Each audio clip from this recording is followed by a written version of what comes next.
Choice brothers వివాహాలు మరియు పండుగ వేడుకలకు సరికొత్త డిజైన్స్ తో అద్భుతమైన కలెక్షన్.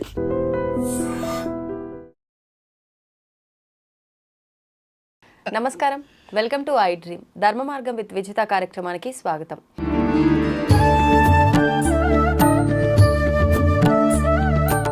ప్రస్తుతం మనతో పాటు ఉన్నారు ప్రముఖ జ్యోతిష్య పండితులు బ్రహ్మశ్రీ నాజన్ నంబూద్రి గారు. ఇప్పుడు వారితో మాట్లాడి అయ్యప్ప స్వాముల దీక్షల గురించి, ప్రత్యేకించి కార్తీక మాసం మొదలైన తర్వాత ఎక్కువగా మాలలు వేస్తూ ఉండడం అయితే మనం చూస్తూ ఉంటాము. అదే కాకుండా చాలామంది మాల వేసిన తర్వాత అక్కడికి వెళ్ళి వచ్చే సమయంలో అయితే ఏంటి, మధ్యలో అయితే ఏంటి, రకరకాల ప్రాబ్లమ్స్ ఫేస్ చేస్తూ ఉంటారు. చాలామంది అంటే వినకూడని వార్తలు కూడా మనం వింటుంటాము. అక్కడికి వెళ్తే వచ్చే మార్గంలో ఇలా జరిగింది అని. అసలు ఇలాంటివన్నీ ఎందుకు జరుగుతుంటాయి, అది నిజంగా దీక్షలో ఏమైనా లోపాలా, ఇంకేంటి అనే విషయాలు ఇప్పుడు వారితో మాట్లాడి తెలుసుకుందాం. నమస్కారం అండి. నమస్కారం అమ్మా, చాలా సంతోషం. శ్రీ మహా గణపతి దేవతోభ్యో నమః. చూసే వీక్షకులకి నమస్కారం. ఐ డ్రీమ్ ప్రేక్షకులకు అందరూ కూడా స్వాగతం. అయ్యప్ప స్వామి దీక్షలు అమ్మ, చాలామంది ఈ మధ్యకాలంలో ఎక్కువగా అయ్యప్ప స్వామి భక్తులు పెరిగిపోయారు, దీక్షలు వేసే వాళ్ళు ఎక్కువైపోయారు. ముఖ్యంగా కార్తీక మాసంలోనే అయ్యప్ప స్వామి మాలలు వేస్తూ ఉంటారు. నిజంగా ఈ మాసానికే వెయ్యాలి అని చెప్పి ఏమైనా రూల్ ఉందంటారా? తప్పకుండా అమ్మా. వాస్తవానికి స్వామివారు స్వయంభుగా చెప్పినటువంటి వార్తలు, అయ్యప్ప స్వామి స్వయంభుగా చెప్పినటువంటి వార్తలు ఏంటంటే, కార్తీక మాసంలోనే తన జ్ఞాన నేత్రాలు తెరుస్తాను. ఈ 60 రోజుల పాటు కానీ 90 రోజులు అనుకోండి, మకర జ్యోతి అయ్యేంత వరకు 90 రోజులు ఉంటుంది. ఓకే. ఈ 90 రోజుల పాటు కూడాను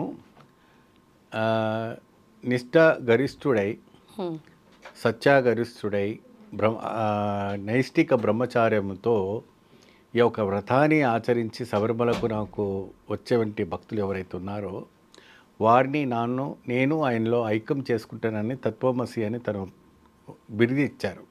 స్వయంగా చెప్పినటువంటి వాక్యం. తత్వమసి అంటే ఏంటంటే, మీరు నేను, నేను మీరు. అంటే అక్కడ భగవంతుడు భక్తుడు ఒకటే, లేదు అన్నట్టుగా ఒక సనాతన ధర్మాన్ని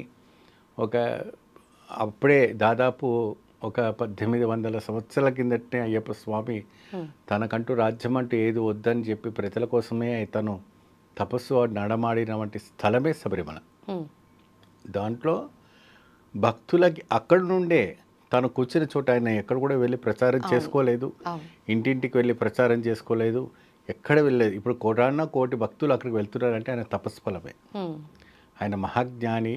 అది కాకుండా స్వామివారు స్వయం అర్ధ శంకర ఒక పాదుకుల వాళ్ళ అవతార పురుషులు. అంటే ఇటు హరిను ఇటు హరను ఇద్దరితో మహాశక్తితో అవతారం ఎత్తారు కాబట్టి మహాశక్తి స్వరూపుడిగా ఆయన స్థాపించబడ్డారు. ఓకే. అయితే ఈ మాలలు వేసే విషయంలో కూడా గురుస్వామి ద్వారానే మాలని ధరించాలి అని చెప్పి అంటుంటారు. అయితే గురుస్వామి అనే ఒక పదవి వాళ్ళకి ఎలా వస్తుంది? అసలు గురుస్వామి అంటే ఎవరు? చాలా చక్కని ప్రశ్న వేస్తారమ్మా. శబరిమలకి వెళ్ళడము అంటే ఇప్పుడు సాధారణంగా మనకు మధురై వెళ్తాం, కంచి వెళ్తాము, ఇంకా అనేక రకమైనటువంటి ఆలయాలకు వెళ్తాము, శ్రీకృష్ణ దేవాలయం మథురకు వెళ్తాము, బృందావానికి వెళ్తాం. అక్కడికి ఏ డిమాండ్ లేవు. అక్కడ ఎటువంటి ఒక గురువులు కానీ మరి పూజలు కానీ అలాంటివి ఏమి ఉండవు. అక్కడికి డైరెక్ట్గా వెళ్ళిపోయి మనం అర్చన పూజ అని చేసుకోవచ్చు.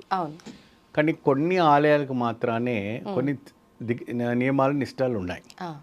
ఇక్కడ శబరిమలకి అయ్యప్పకు గురుస్వామిదా ఇక్కడ ఒక ప్రాముఖ్యత.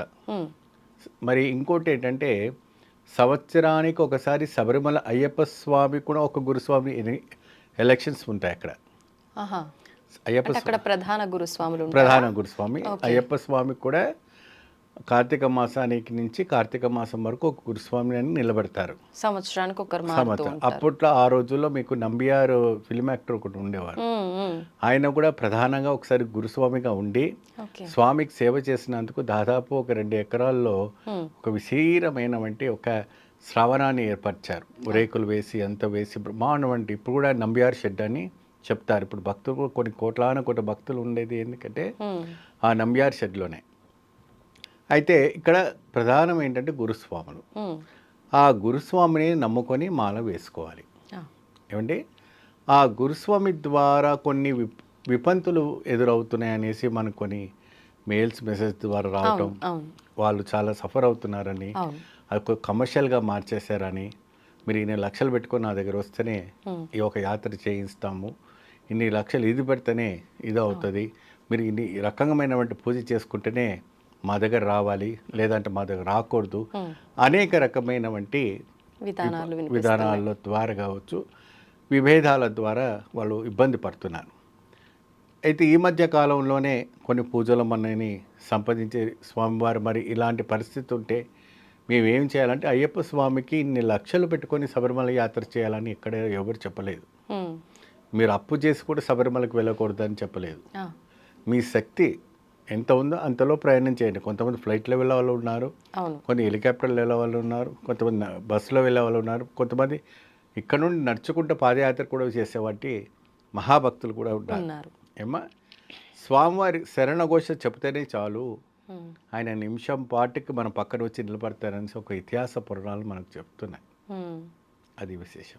అయితే ఇప్పుడు ముఖ్యంగా గురుస్వామి విషయంలో ఇన్ని రకాల విభేదాలు వస్తున్నాయి, ఇన్ని రకాల సమస్యలు ఉన్నాయని చెప్పి మీ వరకు కూడా వచ్చిందన్నారు కదా.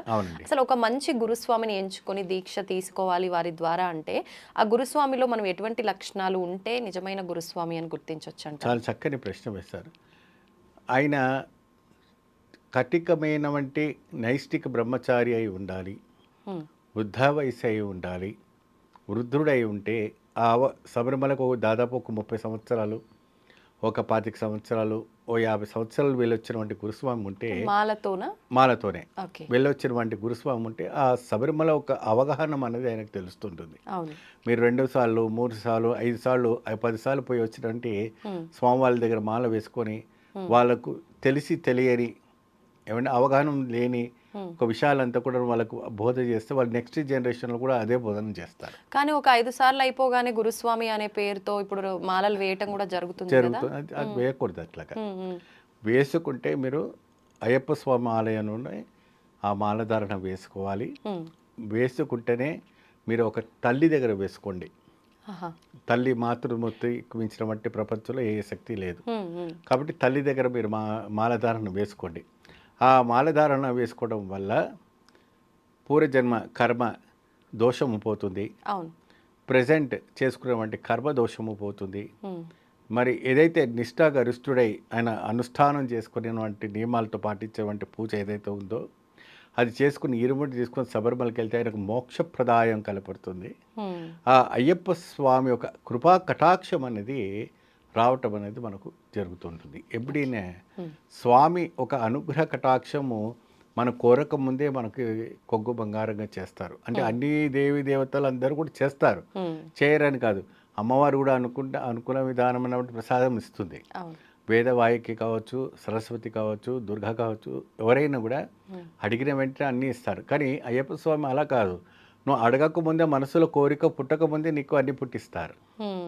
అటువంటి అందుకే ఆయనని ఆపద్ బాంధవుడు కూడా అన్నారు, అనాథ రక్షకుడు కూడా అన్నాడు. తర్వాత అన్నదాన ప్రభు కూడా, అంటే అమ్మ అయ్యా అప్ప నాకు ఆకలి అంటే కూడా ఎవరో ఒక భక్తులు వచ్చి మీకు చేతిలో భిక్ష పెట్టి వెళ్ళడం అనేది జరుగుతుంది. శబరిమలలో చాలా వింతలు జరుగుతాయి. అకస్మాత్తుగా శబరిమలలో అయ్యప్ప స్వామి మూల విగ్రహంలో కూర్చుంటారా అని నాకు నమ్మకం లేదు. ఎందుకంటే ఆయన సంచలనం తిరుగుతుంటారు. అక్కడ వచ్చేబట్టి కొన్ని కోట్లాను భక్తుల చుట్టూ కూడా తిరుగుతూ ఆయన భుజాల తట్టుతూ, ఎందుకు అలసిపోయి ఉన్న వాళ్ళు పెద్దవాళ్ళు ఉంటారు, చిన్నపిల్లలు ఉంటారు, వాళ్ళతో పాటు ఆడుతూ పాడుతూ ఏదో ఒక రూపంన స్వామివారు తిరుగుతున్నారని ఇప్పుడు కూడా అది పరమ సత్యం. ఇది పునర్వ సత్యం. ఇది నేను ఊరికే చెప్పట్లేదు. నేను 36 సంవత్సరాల నుంచి శబరిమలకి వెళ్తున్నాను. ఇది మాకు బాగా గట్టి అనుభవం.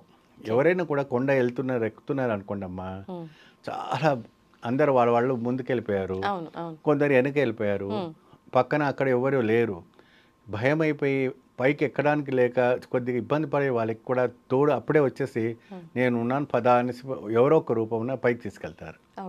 అది స్వామి లీలలో అటువంటి అద్భుతంగా ఉంటాయి.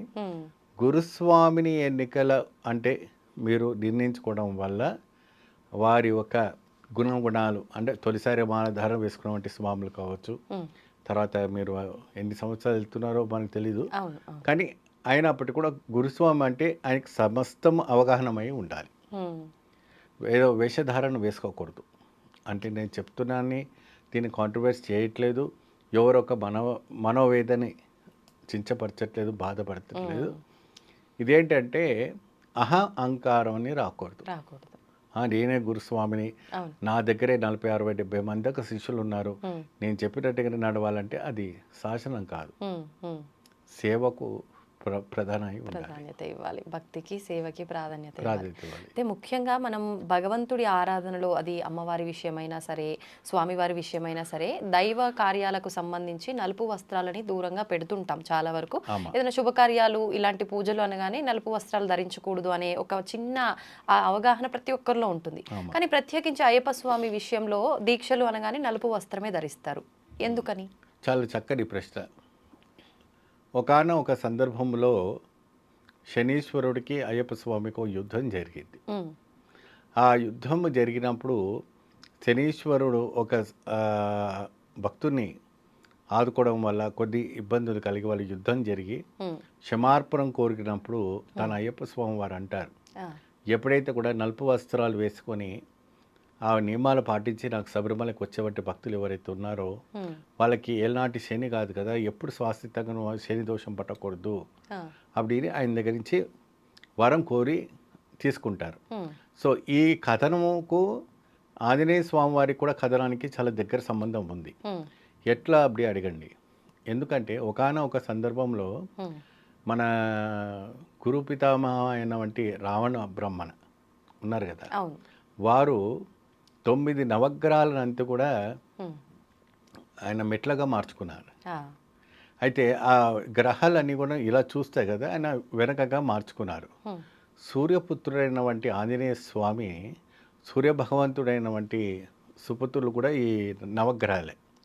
సో ఆ నవగ్రహాలకు తోడుగా ఆయన అధిపతి కాబట్టి, సూర్యుడు అధిపతి కాబట్టి ఆ నవగ్రహాలని ఇడిపించే బాధ్యత నీదే ఆంజనేయ స్వామి అని చెప్పి ఆయనకు బ్రహ్మాస్త్రంతో ఇచ్చి, ఇప్పుడు ఆ ఒక శక్తులు కూడా ఇచ్చి కూడా ఆ రావణ బ్రహ్మ దగ్గరికి వెళ్ళి రావణ బ్రహ్మతో మనం ఇలాగే మాట్లాడుతూ అక్కడ ఉన్నవంటి 9 నవగ్రహాలను విడిపించేవంటి ఒక శక్తి ఆయనలో కలిగింది. సో అప్పుడు నుంచి కూడా ఆంజనేయ స్వామిని ఒక వ్రతం ఆచరిస్తే కూడా ఈ నవగ్రహాలు కూడా శనిదోషం పట్టారని కూడా ఒక ఇతిహాస పురాణం. సో ఈ రకంగానే మన స్వామివారిది కూడా శనిదోషం పట్టకూడదని ఈ ఒక నలుపు వస్త్రాలు వేసుకుని శుభకార్యాలు చేస్తుంటారు, పూజలు చేస్తుంటారు, స్వామికి అద్భుతమైన వంటి పడి పూజలు చేస్తారు. ఎక్కడ చూసిన నలుపు వస్త్రాలే. అసలు మీరు అన్నట్టుగా వివాహానికి కానీ, గృహప్రవేశానికి కానీ, ఇంకా ఇతర కార్యక్రమానికి మనం దేనానికి కూడా మనం నలుపు అనేది వాడము. ఏమంటే దేనికైనా శనిపీడకు దానికి దానానికి ఇస్తుంటాం, అది వేరే విషయం. కానీ ప్రత్యేకంగా స్వామివారి ఒక కైంకర్యంలో మాత్రం నలుపు వస్త్రాలు, మీరు ఎన్ని సంవత్సరాలు వెళ్ళొచ్చినా నలుపు వస్త్రాలు వేసుకోవడం వల్ల చాలా ప్రాముఖ్యత వచ్చింది. దానివల్ల ఇప్పుడు నేను మాల వేసుకోవాలనుకుంటున్నా, మాల వేసుకోవాలంటే ప్రత్యేకించి నీకు ఇలాంటి ఒక అర్హత ఉండాలి అని ఏమైనా నియమం ఉంటుందా? నేను మాల వేసుకోవాలి అనుకుంటే ఇంకో 2 రోజుల్లో మాల వేసుకోబోతున్నా, నేను దానికి ఎలా సిద్ధం అవ్వాలి? ఏ రకంగా నేను ప్రిపేర్ చేసుకోవాలి నా మైండ్ని కానీ, పరిస్థితుల్ని కానీ? Very good persons. ఒకవేళ ఇప్పుడు ఆ భక్తుడికి స్వామివారి పైన మాల ధారణ వేసుకోవాలని కోరిక ఉన్నప్పుడు వారిలో ఉన్నవంటి దుర్వ్యసనాలన్నీ దూరం చేసుకోవాలి. నిత్యం ధూపం తీసుకున్న వాళ్ళు కానీ, మద్యం తీసుకున్న వాళ్ళు కానీ, ఇతర అలవాట్లు ఉన్నవంటి వాళ్ళు కానీ, ఇతర వ్యసనాలు ఉన్నవంటి అవిటన్నీ కూడా అవాయిడ్ చేసుకోవాలి. అవాయిడ్ చేసుకొని లక్షణంగా స్వామి ఒక వారం రోజుల నుంచి మీరు అవన్నీ అవాయిడ్ చేసుకుంటే అలవాటు అవుతుంది. తొలిసారిగా మాలధారణ మీరు వేసుకుంటున్నప్పటికీ మీరు కొద్దిగా పొరపాటు అది గుంజుతుంది మనసు. కానీ ఆ గుంజకుండా మీరు ఏం చేయాలంటే స్వామివారి పైన దృష్టి పెట్టి స్వామి శరణఘోషాలు కానీ, స్వామి అష్టోత్తరాలు కానీ, స్వామి నియమాలు కానీ ఈ ప్రత్యేకంగా కార్తీక మాసంలో చేయటం వల్ల మీకు ఈ 10 సంవత్సరాల నుంచి 15 సంవత్సరాల నుంచి పట్టిన వంటి ఈ ఒక దుర్వ్యసనం ఏదైతే ఉందో 41 రోజుల్లో మొత్తం మారిపోతారు. అదే మీరు కంటిన్యూ చేస్తే మీ జీవితంలో అన్నీ పోతాయి. సుఖమే సుఖము. అంటే ఒకసారి వేసిన వాళ్ళు మళ్ళీ వేయాలని నియమం ఉందా, లేదంటే మన ఇష్ట ప్రకారంగా కంటిన్యూ చేసుకోకపోవడం అనేది ఉంటుందా? అలాంటి ఏముండదమ్మా. స్వామి ఇష్టదాయకుడు, ఆయన చాలా ప్రేమదాయకుడు. స్వామి ఒక శరణఘోష వింటున్నారంటే ఒకసారి వెళ్ళడం వారు ఇప్పటి వరకు వేస్తుంటే ఉంటారు. ఎవరికైనా విదేశాలకు వెళ్ళిపోయారనుకోండి, ఇంకెవరైనా ఎక్కడైనా వెళ్ళిపోయినారంటే వాళ్ళకి తప్పదేమో కానీ ఇక్కడ ఉన్న వాళ్ళు మాత్రాన కంపల్సరీ వేసుకుంటారు. ఓకే. ఎవరికైనా విపందు కలిగినప్పుడే ఉమ్. తీసేస్తారు. తీసేస్తా. అయితే ఇప్పుడు మీరు ఇందాక వ్యసనాలు అన్నారు కాబట్టి నాకు ఒక చిన్న డౌట్. చాలా మంది వాళ్ళకి ఇంట్రెస్ట్ లేకపోయినా వాళ్ళ కుటుంబం వాళ్ళు అంటే తాగుడుకి ఇలా ఒక బానిసలాగా అయిపోయాడు అని చెప్పి, ఇలా అయినా మారతాడు అని చెప్పి బలవంతం చేసి వాళ్ళకి ఇష్టం లేకపోయినా మాల ధారణ చేపిస్తూ ఉంటారు. అవునండి. అది కరెక్ట్ పద్ధతి అంటారా? అది కరెక్ట్ పద్ధతి కాదు. ఉమ్. అది అలాంటి మానధారణ వాళ్ళకి పనికిరాదు. ఉమ్. తనకు ఇష్టపూర్వకంగా నేనే దుర్వ్యసనాలు మారుకోవాలని వేసుకోవాలే తప్ప ఉమ్. భార్యను కొడుతున్నాడు, పిల్లల్ని చూసుకుంటలేడు, నిత్యం తాగుతున్నాడు, నిత్యం వేరే ఒక కార్యక్రమాలు తిరుగుతున్నాడు, కావాలని బలవంతంగా తనని తీసుకెళ్ళి మాలదానం వేస్తే అది దీక్ష కాదు. ఉమ్. ఆయన ఏ రాత్రైనా మాల తెంపేసుకొని వెళ్ళిపోతాడు. ఒకవేళ అలా లేకుండా అప్పుడు వేసుకోవడం బలవంతంగా వేసుకున్న తర్వాత నుంచి పూజా విధానాలు అన్ని కరెక్ట్ గానే చేస్తున్నాడు అంటే ఆ పూజ ఫలితం దక్కుతుందా? ఒకవేళ తను వేసుకున్నాడు, ఆ మాల భయానికైనా కూడా ఆయన మానుకొని పూజ చేస్తున్నాడంటే అయ్యప్ప స్వామి అనుగ్రహం వచ్చినట్టే కదండి. అంతే. ఇప్పుడు మదం పట్టిన వంటి ఏనుగు, మదం పట్టలేని ఒక ఏనుగు వ్యత్యాసాలు చాలా ఉంటాయండి. ఉమ్. ఉమ్. దాన్ని అణచి కొట్టుకొని మీరు దాన్ని గొలుసు కట్టి మీరు కట్టేంత వరకు ఓకే. లేదు అది ఇంకా మీకు మదం పట్టి ఇలా చేస్తుందంటే మీరు మళ్ళీ గురుస్వామి చెప్పి మీరు అది తీయటం. ఎందుకంటే ఇటువంటివి చాలా కేసెస్ చూసాను నేను. ఉమ్. అది మాల వేసుకొని కూడా కొన్ని విచక్షణ అంటే లక్షణాలు చేయటము, అవును. పక్కన వెళ్ళి తాగటము, చేయటము ఇవన్నీ కూడా చేశారు. కానీ దానికి అవసరమైన ప్రతిఫలం కూడా జరిగింది. ఉమ్. ఉమ్. మీకు అటువంటి స్వామివారి చెప్పలేదు. ఉమ్. మీరు ఇంత దుర్వ్యసనాలు పెట్టుకొని మానుకోలేకే పరిస్థితుల్లో మాల వేసుకొని మళ్ళీ పక్కకు వెళ్ళి ఇలాంటి పని చేస్తే మాత్రాన దానికి తప్పదు. కొన్ని వీడియోస్ ఎన్నో క్లూస్ కూడా వచ్చాయి మనకి. అది చాలా తప్పు అది. ఓకే. అయితే ఇప్పుడు చాలా మంది మాల వేసుకోగానే వెంటనే ఒక సపరేట్గా ఒక రూమ్ పెట్టుకొని స్వాములంతా కలిసి ఒక దగ్గర ఉండటము ఈ పద్ధతి ఈ మధ్య కాలంలో ఎక్కువగా చూస్తున్నాం. ఇంత ముందు కాలంలో అయితే ఎవరింట్లో వాళ్ళే ఉండేవారు. స్త్రీలకు ఏదైనా ఆటంకం వచ్చినప్పుడు వాళ్ళే వేరే వాళ్ళ ఇంటికి వెళ్ళి ఉండటము 3 రోజులు 4 రోజులు అలా చేసేవారు. ఇప్పుడు మనది కానీ ఇంట్లో మనం చేస్తున్న పూజల ఫలితం అనేది మనకు ఉంటుందంటారా? అంటే ఇది కూడా చాలా మటుకు ప్రశ్న వేశారు. ఎక్కడో ఆరుబయట మనం ఉండడం, ఎక్కడో ఆరుబయట గుడిలో ఉండటము, మనం మన ఇంటి కోసం మన వ్రతం చేసుకునేటప్పటికి మనకి ఫలితం ఉంటుందా ఉండదా అనేసి కూడా చాలామంది ప్రశ్న వేశారు. కానీ ఇక్కడ స్త్రీలు అడ్డకం వస్తారు, పిల్లలు అడ్డంగా వస్తారు, వయసు పిల్లలకి మన మాల ఎదురు చూపకూడదు அப்படின்னு అంటుంటారు. కొందరికి అలా కలిసి వస్తే ఓకే, కలిసి రాకపోతే చాలా కష్టం అవుతుంది. ఇప్పుడు అలాంటి ఒక మధ్యతరగతి కుటుంబం ఉందనుకోండి, బయటికి వెళ్ళి కూడా ప్రత్యేకమైన వంటి స్థలం పెట్టుకోలేని పరిస్థితి ఉన్న ఒక రూమ్లో కూడా అయ్యప్ప వ్రతము ఒక పక్కన భార్యా పిల్లలతో కూడా ఉండవచ్చు. దానికి అయ్యప్ప కోపడాడు, దానికి శాపించాడు, శపించాడు, ఎటువంటి ఇబ్బంది కలిగించేవాడు. అసలు శాస్త్ర ప్రకారంగా ఉన్నది ఇదేనా? కుటుంబంతో పాటే చెయ్యాలి. వారు దూరం అయిపోయి ఉన్నారనుకుంటే వాళ్ళ అమ్మగారి ఇంటికి వెళ్తారు, లేదా వారికి అక్కడ ఈ ఊరి నుంచి వేరే ఊరికి వెళ్ళాలి కష్టంగా ఉందంటే ఒక పరద వేయండి. ఒక పరద వేస్తే ఈ స్వామి ఇక్కడ ఉంటారు, ఈ స్వామి ఇక్కడ ఉంటారు కాబట్టి ఉండొచ్చు, ఇబ్బంది లేదు, ఎలాంటి ఇబ్బంది లేదు. ఆయన కూడా ఒక దేవుడే. కాకపోతే అనుష్ఠానం ప్రకారంగా చేయాలి. విచ్చలవిడిగా మాత్రం దీని ఆసరా తీసుకొని నన్ను విచ్చలవిడి చేస్తే దాని ఒక ఫలితం అనేది తెలుసు వాళ్ళకు. ఏది మంచి ఏది చెడో చూసుకొని ముందుకెళ్ళాలి ఆ సమయంలో. ఓకే. అయితే అసలు మాల వేసుకునే ఆ రోజులు ఎన్ని? మామూలుగా 41 రోజులు అని అంటుంటారు, కొంతమంది ఇంకా ఎక్కువగా వేసుకుంటారు, కొంతమంది అంటే ఏదైనా ఫర్ ఎగ్జాంపుల్ ఏదైనా ఉంది దీనికోసం ఆగిపోవాల్సి వచ్చింది తర్వాత వెళ్తామని చెప్పి కొంచెం డిలే చేస్తుంటారు. ఇలా కాకుండా అసలు దీక్షా సమయం అనేది ఎన్ని రోజులు? వాస్తవానికి మండల కాలం అనేది ఒక దీక్ష అండి. 41 రోజు పాటు కూడా నియమాలు పాటించి ఇరుముడి తీసుకొని శబరిమలకు వెళ్ళాలి. ఇది ఆచారం. అక్కడ బంగారు మెట్లు ఉంటాయి. ఇక ఇది ఒక సాధు జీవనం. ఈ సాధు జీవనం ఎప్పుడైనా మన అనుష్ఠానం అంతా కూడాను ఏకభుక్తంతో జీవిస్తూ ఉంటాం. సాధు జీవనం అంటే గోర్లు పెంచుకోవడము, గడ్డం పెంచుకోవడము, నెత్తికి నూనె పెట్టుకోకపోవడము, సబ్బు పెట్టుకోకపోవడము, కటికమైన వంటి నేలపైన పడుకోవడము, కటికమైన వంటి ఒక వ్రత నియమాలు పాటించటము, కొద్దిగా ఎక్కువ శాతము ఫోన్స్, మొబైల్స్, టీవీస్ ఇవన్నీ కూడా చూడకూడదు, మైండ్ డైవర్ట్ కాకూడదు, అవన్నీ కూడా కొద్దిగా అవాయిడ్ చేసుకుంటూ ఉంటే చాలా మంచిది. ప్రత్యేకంగా ఇది చేయటం వల్ల ఏమవుతుందంటే వారికి అనుష్ఠానమైన భక్తి అనే పైన స్వామివారి పైన మోక్షం కలుగుతుంది. ఎప్పుడైతే కూడా వాళ్ళు శబరిమలకి వెళ్తున్నప్పుడు ఇంద్రియ నిగ్రహం అనేది సక్రమంగా ఉంటే ఒక దాదాపు సముద్రపు చదుపు అదుపులో ఒక 3500 అడుగు ఎత్తున ఉన్నవంటి కానీ 5500 ఎత్తు ఉన్నవంటి పర్వతాలు కూడా ఎక్కాలన్నా కూడా వాళ్ళకి నిశ్వాస అంతా కూడా గట్టిగా ఉండాలి, అదుపులో చేసుకునే అదుపులో శక్తి శక్తి రావాలి. ఉండాలి. ఆ శక్తి ఈ ప్రక్రియ ఇదేంటంటే ఒక ఆర్మీ సిస్టమ్ లాగా చేస్తారు స్వామి. ఉదయాన్నే సూర్య ఉదయించక ముందు తలస్నానం చేసి భక్తి శ్రద్ధతో నలవస్త్రాలు ధరించుకొని గంధం బొట్టు ధరించుకొని స్వామి చక్కని శరణ గోసలు చెప్పాలి. 6 బావుకు అంతా కూడాను ఒక ఆలయానికి ప్రవేశించాలి. అక్కడికి వెళ్ళి ఆలయ ప్రదక్షిణ 11-20 ప్రదక్షిణ చేసుకున్నాక నిత్య కార్యక్రమానికి వెళ్ళిపోవచ్చు. అంటే మీ ఉద్యోగాలు కానీ ఆఫీస్ కానీ స్కూల్స్ కానీ హాస్టల్స్ కానీ మీరు ఏమేమి చేస్తుంటారో వాళ్ళ వృత్తికి వాళ్ళు వేసుకుంటే చాలా ఇబ్బంది లేకుండా ఉంటుంది. ప్రదోష కాలం సాయంత్రం 5:30 తర్వాతనే మీరు సంధ్యా స్నానం అంటారు. సంధ్యా స్నానాలన్నీ కూడా చేసుకొని చక్కగా సేమ్ యథావిధిగానే ఉదయం వేసినటువంటి వస్త్రాలు వదిలిపెట్టి పిండి ఆరివేసిన తర్వాత మళ్ళీ కొత్త వస్త్రాలు అది ఏదైతే ఉన్న ఆ వస్త్రాలు ధరించుకొని స్వామి ఇవి నామాలు పట్టుకోండి. మీకు ఆ మధ్యకాలంలో ఎటువంటి అయినా కూడా పూజలు కానీ పడి పూజ భజనలు కానీ ఏమైనా ఉంటే మీరు వెళ్ళి సేవా కార్యక్రమాలు చేస్తూ ముందుకెళ్ళండి. అక్కడ వెళ్ళి పూలు గుచ్చటము, అయ్యప్ప స్వామికి సేవ చేయటము, అన్నదానం చేస్తే అన్నదానంలో సేవ చేయటం, ఇటువంటి కార్యక్రమాలు చేస్తే ఆ స్వామి సులభంగా మీ యొక్క వ్రత నియమాలన్నీ కూడా సూపర్గా అవుతుంది.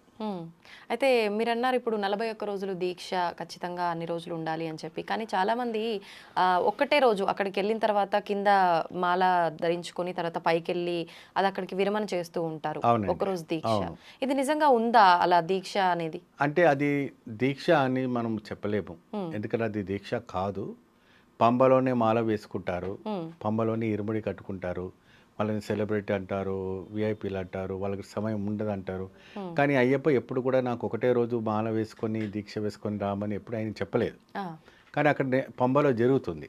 ఈ వాస్తవానికి ఇవంతా కూడా కేరళలో ఇవన్నీ కూడా కొద్దిగా నిషేధించాలి. భగవంతుని దగ్గర ప్రతి వారు కూడా సమానం ఉండే, ప్రతి వారు కూడా 18 అంబడే ఎక్కాలి, ప్రతి భక్తుడు కూడా ఎక్కాలి. అక్కడ చూడండి, కుల మత భేదం ఉండకుండా ప్రతి వారు కూడా నా బంగారు మెట్ట ఎక్కి వెళ్తుంటారు. సో అటువంటి అక్కడ పంబాలో ప్రత్యేకంగా మీరు మాల వేసుకొని అక్కడే ఇరుముడి కట్టుకొని నాకు టైం లేదు ఇమీడియట్లీ అదే మార్నింగ్ ఫ్లైట్కి వచ్చి ఈవినింగ్ ఫ్లైట్కి వెళ్ళిపోయిన వాళ్ళు చాలామంది ఉన్నారు. కానీ అది చేయటం వల్ల ఏం ఫలితం లభిస్తుంది? నువ్వు స్వామిని చూస్తావు, అది వేరే విషయం, అభిషేకం చేస్తావు, అది వేరే విషయం. కానీ వ్రత నియమాలు నిష్ఠాలు తెలియాలి కదా, అది తెలియదు. ఆ రకంగా ఉంటాయి. కానీ అలా చేయకూడదు, అది నిషేధించకూడదు. అయితే భగవంతుడి విషయంలో భేదాలు లేవు, పేద ధనిక ఇలాంటిది అని చెప్పి ఇప్పుడు మీరు అన్నారు, అది వాస్తవం. కానీ ఆడ మగ భేదం ఉందా? భగవంతుని పూజించడానికి భేదమే లేనప్పుడు ఆడవారికి పరిమితి లేదు అయ్యప్ప స్వామి విషయంలో అని చెప్పి ఒక ఏజ్ పరిమితి కూడా పెట్టారు. 10 సంవత్సరాల లోపు, 40 సంవత్సరాలు, 50 సంవత్సరాలు పైబడిన వాళ్ళు మాత్రమే అని.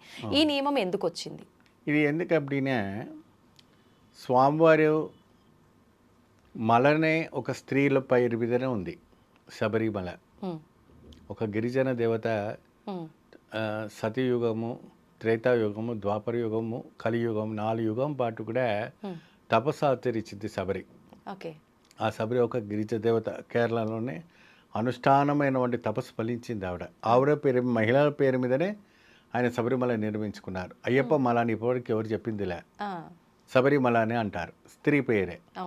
12 లోపు అంటే 10 సంవత్సరాల లోపు ఉన్నటువంటి బాలికలు మాత్రం శబరిమలకు వెళ్ళాలి, 55 సంవత్సరాలు దాటినటువంటి మహిళలు మాత్రం శబరిమలకు వెళ్ళాలని ఒక అనుష్ఠాన క్రియ అది పెట్టడం అని జరిగింది.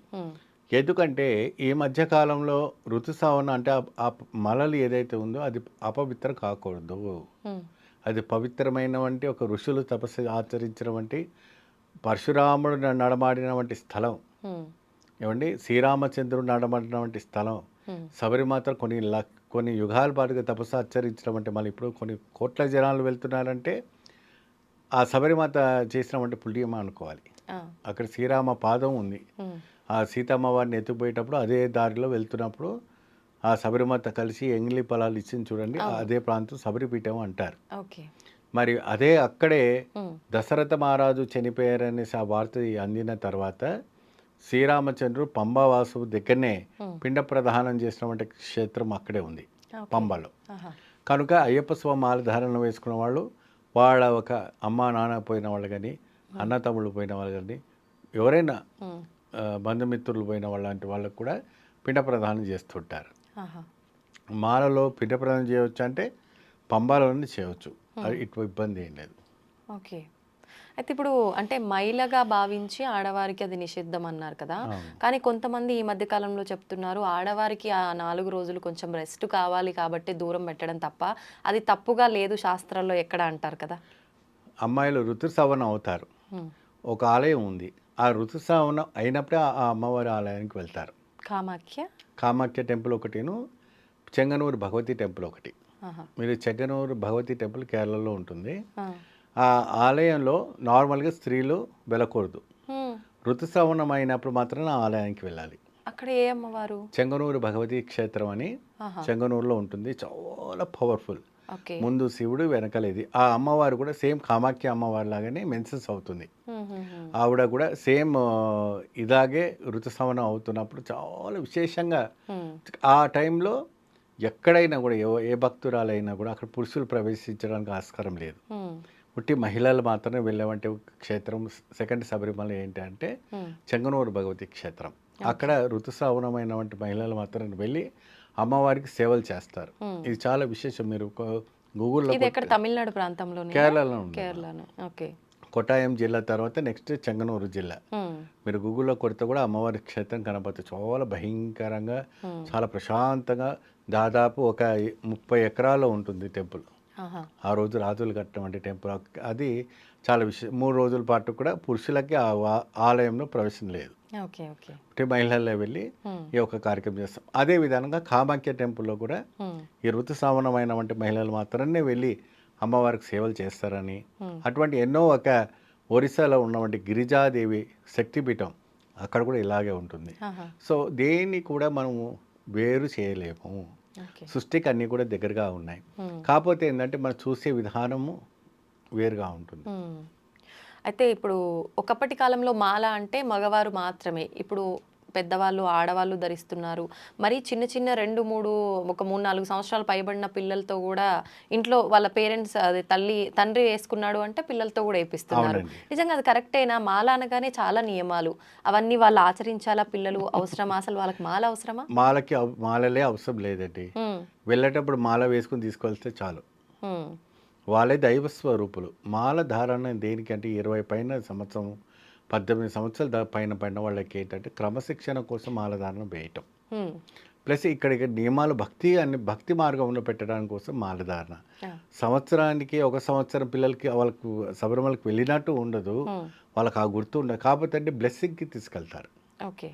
వాళ్ళు వెళ్ళిన వంటి సంవత్సరంలో స్వామివారికి వాళ్ళకి సంతానం కలగలేదు ఉమ్. ఉమ్. కాబట్టి అక్కడికి వెళ్ళాము, సంతానం కలిగింది కాబట్టి స్వామివారి పైన మాల వేసుకుని తీసుకువెళ్ళేవంటి మహాభక్తులు ఉంటారు. ఉమ్. అయ్యప్ప స్వామి కోరిన కోరిక ఎంతమందికి ఇవ్వలేదండి? అవును.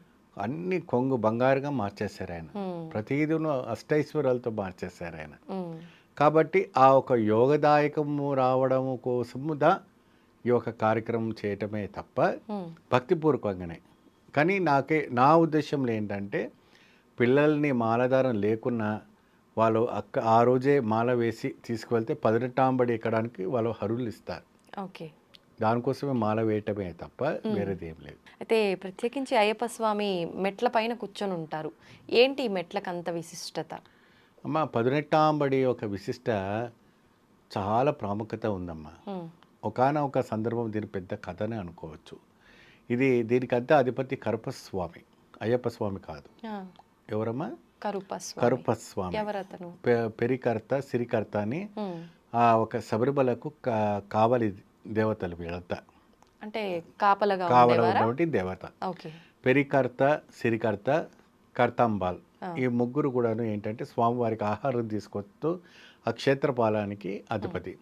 పెరికర్త స్వామి అంటే కరుపస్వామి వచ్చేసి ఈ 18 దేవతలకు అధిపతి అయినటువంటి ఒక కావలి దేవత. వీరు ఏంటంటే ఆ ఒక 18 దేవతల్లో 5 పంచభూతాలు, 9 నవగ్రహాలు, 4 వేదాలు, అంతా దేవతా స్వరూపాలు. దానిపైన అనుష్ఠానంగా చేసుకొని అమర్చుకొని కూర్చొని ఉంటారు. సో ఎప్పుడైతే కూడా భక్తులు ఆ ఒక శిరస్సుని అంటే వాళ్ళ శిరస్సు పైన వీళ్ళు పాదాలు పెట్టినప్పుడు ఈయన ఈక్వల్ టు అయ్యప్ప అయి ఉండాలి. అయ్యప్ప బాలధారణ వేసుకున్నటువంటి భక్తుడు సరి సమానమైనటువంటి ఒక భక్తుడే ఉండాలి.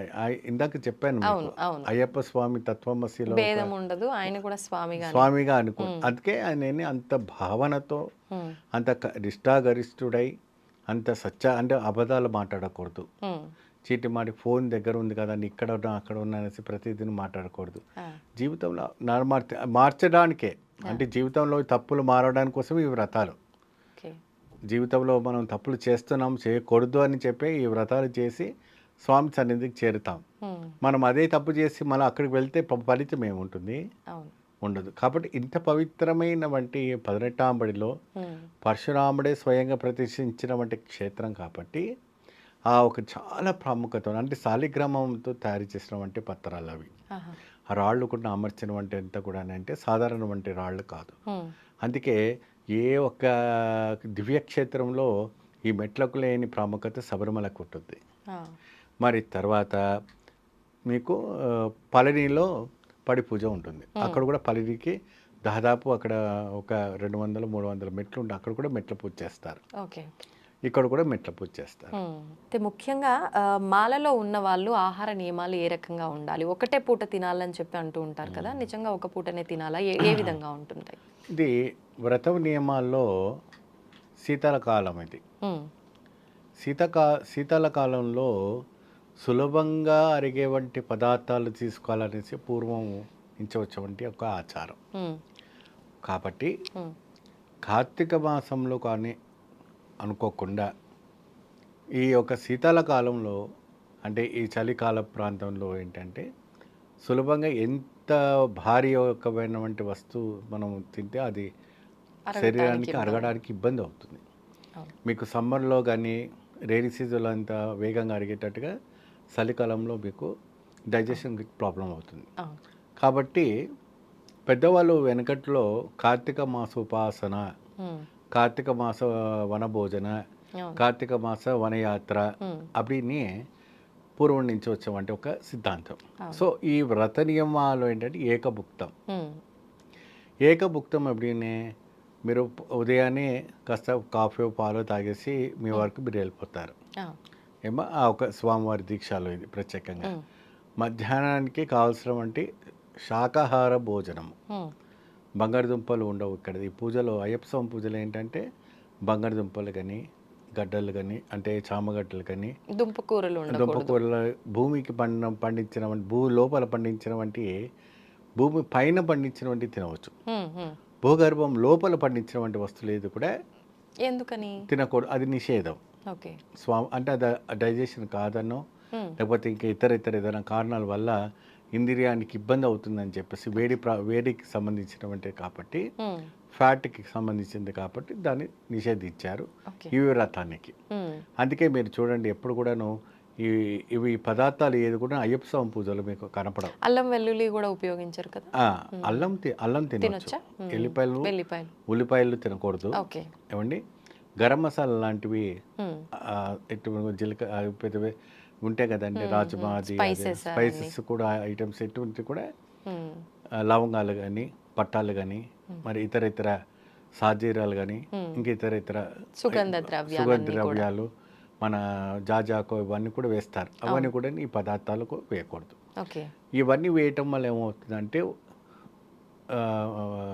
మదమాశ్చర్యాలు బాగా పెరిగిపోతుంది, క్రోధం బాగా పెరుగుతుంది. ఎప్పుడు కూడా చప్పడి అంటే పప్పు కూరలు, ఆకుకూరలు, ఏమండి అటువంటి పదార్థాలు మాత్రం రాత్రికి అల్పాహారం. అల్పాహారం అంటే దాదాపు 25 ఇడ్లీ కాదండి. ఈ మధ్యకాలంలో 25-30 ఇడ్లీలు తినేస్తే అది అల్పాహారం సరిపోవట్లేదు. కన్యాస్వాములు అని చెప్పి వాళ్ళని బలవంతంగా 20-30 ఇడ్లీలు పెట్టి వాళ్ళని తినిపించేదాకా ప్రాణం మీద కూర్చోబెట్టి తినరు. కాబట్టి ఆ ఒక ఎఫెక్ట్ అవుతుంది. చాలా తప్పది. మినిమం ఒక 3-5 తినేస్తే సరిపోతుంది. లిమిటెడ్ ఉండాలి. ఎందుకంటే ఉదయం 4ంటికి లేచే లోపలికి మీ యొక్క శరీరంలో ఆహారం అనేది జీర్ణమైపోయి ఉండాలి. మీ యొక్క శ్వాస నిశ్వాస అనేది సక్రమంగా ఉండాలి. సో అదే పూజలో మీకు మైసూర్ బజ్జీలు పెడతారు, పూరీలు పెడతారు, మిర్చీలు పెడతారు, ఇడ్లీలు పెడతారు, చట్నీలు పెడతారు, అనేక రకమైన పదార్థాలు పెట్టడం వల్ల ఏమవుతుంది అంటే అది ఫుల్ మీల్స్ కిందగా అవుతుంది. అల్పాహారం ఏమవుతుంది? కాబట్టి అల్పాహారానికి మాత్రానికి మనము సహకరిస్తే ఆ ఒక వ్రత నియమాలు మీకు ఇబ్బంది కలగకుండా ఉంటుంది. వాళ్ళని ప్రయాస పెట్టకూడదు. పూజకు పిలిచి ఒక ఇబ్బంది పెట్టకుండా ఉన్నటువంటి భోజనాలు పెట్టి పంపించి, అంటే సాధు జీవనం. ఓకే. ఏమా ఈ సాధు జీవనం ఈ శీతాకాలంలో ఏంటంటే చలి వంకి బాగా ఉంటుంది కాబట్టి ఎక్కువ శాతము స్వాములకి మిరియాలు, బెల్లము, ఉడికించిన వంటి పానకం ఒక్కొక్క గ్లాస్, కషాయం లాంటి ఒక్కొక్క గ్లాస్ ఇవ్వాలి. అది వేడిని తట్టుకున్నటువంటి ఒక శక్తి ఉంటుంది, వాళ్ళకు ఒక జీర్ణ శక్తి కలుగుతుంది. ఏమండి మధ్య మధ్యలో జీలకర్ర, బెల్లం వేసిన వంటి కూడా కొంతమంది తాగిస్తారు. అంటే ఇక్కడ మిరియాలు, బెల్లము వేడికి బ్యాలెన్స్కి ఇవి రెండు కూడా భజనలు కానీ పూజలు కానీ ఇస్తుండాలి. టీలు కానీ, కాఫీలు కానీ, పాలు కానీ అలాంటివి ఇవ్వకూడదు. ఎందుకు అంటే పాలు తాగితే మత్తు వస్తుంది, నిద్ర. మన టీ, కాఫీ తాగారనుకోండి ఆహారానికి మీకు ఇబ్బంది కలుగుతుంది. ఎందుకంటే అల్పాహారం నైట్లో భజనలో టీ, కాఫీ తాగారంటే మీకు ఆ ఒక ఆకలి అన్ని చనిపోతుంది. కాబట్టి అలాంటివి ఇవ్వకుండా ఈ యొక్క పదార్థాలు మిశ్రమం ఇచ్చారనుకోండి చక్కటి అద్భుతమైన వంటి వాళ్ళకి ఆరోగ్యం సహకరిస్తుంది. మీరు పెట్టే పదార్థం కూడా వాళ్ళకు జీర్ణం అవుతుంది.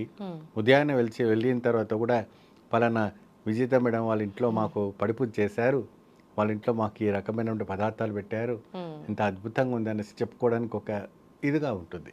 ఓకే. అయితే ఈ ఆహార నియమాలు దీక్షలో ఉన్నవారే పాటిస్తే సరిపోతుందా, కుటుంబ సభ్యులంతా కూడా పాటించాలంటారా? ఎవరైనా పాటించండి అండి. ఇప్పుడు శీతాకాలంలో ఎవరైనా కూడా చాలా వరకు లైట్ ఫుడ్స్ ఎక్కువ స్వీకరిస్తారు. ఈ ఫుడ్స్ తీసుకోవడం వల్ల ఏమవుతుందంటే మీరు చాలా యవ్వనంగా ఉంటారు, చాలా న్యాచురల్గా ఉంటారు. ఎటువంటి కూడా మీకు సైడ్ ఎఫెక్షన్స్ రాకుండా, ఎటువంటి ఒక జలుబు, సర్ది లేకుండా, అనేక రకమైన ఇబ్బంది లేకుండా మీరు బాధపడకుండా బాగుంటారు. సో అందుకే ఈ పూర్వం నుంచి వచ్చేవంటి ఒక ఆచారం ఏంటంటే శీతాకాలంలో ఈ యొక్క ఫుడ్ అంతా కూడా ఒక సిస్టమేటిక్గా పెట్టారు.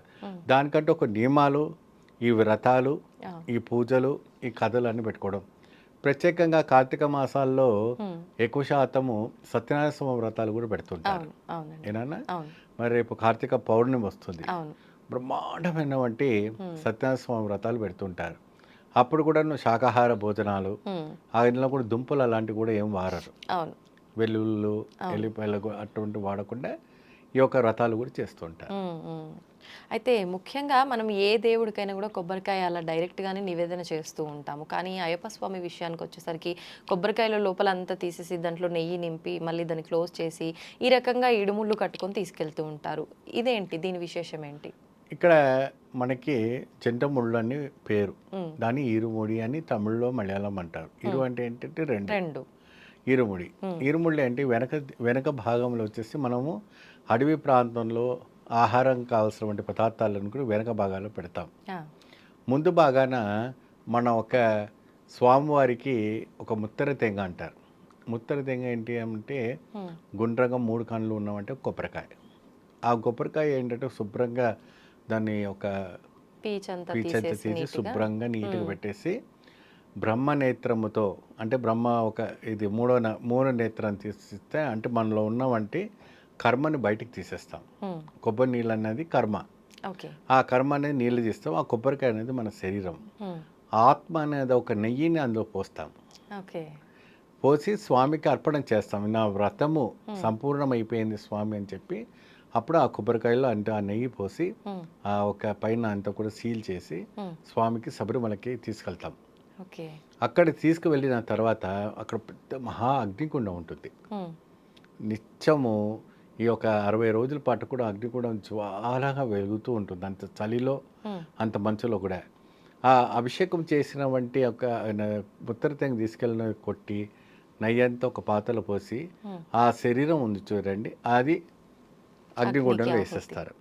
అంటే మీకు అప్పుడు అక్కడ పునర్వ జన్మం వస్తుంది, పునర్వ ఆయువు వస్తుంది అని ఒక ఇతిహాస పురాణాలు మనకు చెప్పటం. ముందు బాగాన స్వామికి కావలసినటువంటి ముత్తరతేగ, అమ్మ మాలికాపూరితమ్మ కావాల్సినటువంటి గాజులు, పసుపు, కుంకుమ, తర్వాత రవికలు ఇవన్నీ కూడా పెడతారు.